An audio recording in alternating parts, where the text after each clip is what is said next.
লক্ষ্মীপুরে প্রথমবারের মতো আয়োজন করা হলো ইংরেজি শব্দ ভান্ডার ভিত্তিক ভোকাবুলারি প্রতিযোগিতা।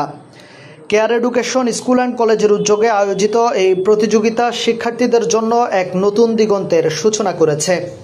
এই আয়োজনের মাধ্যমে শিক্ষার্থীরা শুধু ইংরেজি শব্দ ভান্ডার সমৃদ্ধ করেনি, বরং প্রতিযোগিতামূলক মনোভাব, আত্মবিশ্বাস এবং মেধা বিকাশেরও সুযোগ পেয়েছে। প্রতিযোগিতাটি মোট 3টি ধাপে সম্পন্ন হয়। এতে জেলার বিভিন্ন স্কুলের শিক্ষার্থীরা উৎসাহের সঙ্গে অংশগ্রহণ করে।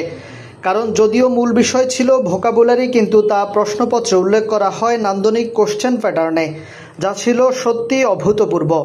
শিক্ষার্থীদের বিপুল সাড়া ও অংশগ্রহণ প্রতিযোগিতাটিকে প্রাণবন্ত করে তোলে। আয়োজক কর্তৃপক্ষ জানান, লক্ষ্মীপুরে এ ধরনের প্রতিযোগিতার আয়োজন এই প্রথম, যা নিঃসন্দেহে জেলার শিক্ষাক্ষেত্রে একটি গুরুত্বপূর্ণ মাইলফলক হিসেবে বিবেচিত হবে। শনিবার 13 সেপ্টেম্বর সকালে এ প্রতিযোগিতার পুরস্কার বিতরণ করা হয়। প্রতিযোগিতায় অংশগ্রহণকারী প্রতিটি শিক্ষার্থীকে সার্টিফিকেট প্রদান করা হয়। এছাড়া বিজয়ীদের হাতে তুলে দেওয়া হয় নগদ অর্থ, সার্টিফিকেট, মেডেল এবং নান্দনিক ও আকর্ষণীয় উপহার সামগ্রী। পুরস্কার বিতরণী অনুষ্ঠানে কেয়ার এডুকেশন স্কুল অ্যান্ড কলেজের অধ্যক্ষ মোহাম্মদ আসাদুজ্জামান আসাদের সভাপতিত্বে প্রধান অতিথি হিসেবে উপস্থিত ছিলেন নোয়াখালী সরকারি কলেজের অধ্যক্ষ প্রফেসর মোহাম্মদ জাকির হোসেন। বিশেষ অতিথি হিসেবে ছিলেন লক্ষ্মীপুর পাসপোর্ট অফিসের সহকারী পরিচালক AKM Abu Saeed, care education school and কলেজের উপাধ্যক্ষ KM মশিউর রহমান, সহকারী শিক্ষক জামিলুর রহমান প্রমুখ। নাইলে এটাকে এমন কোম্পানি দিতে যাতে 5 লাখ টাকা বেতন পায়, টার্গেট থাকে না। কিন্তু যখন ইন্টার পাস করার পর কোথায় ভর্তি হতে পারে না, তখন স্বপ্ন ভঙ্গ।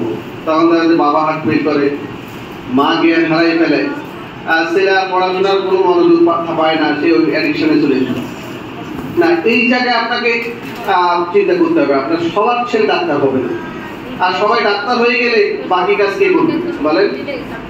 আপনি দেখবেন যে আপনার ছেলেটার মেধার স্তর কতটুকু, তাকে কোন জায়গায় পৌঁছাইতে পারবেন, ইমোশন দিয়ে নয়, বাস্তবতা দিয়ে। সেক্ষেত্রে আপনি তাকে স্টাডি করবেন। প্রয়োজনে স্কুল কলেজে গিয়ে তার টিচারদের সাথে যোগাযোগ করবেন, আমার ছেলেটা কোন লেভেলে, সে কি রেজাল্ট করতেছে। তারপর তার জন্য কোন পথ হবে, একাধিক বিকল্প রাখবেন।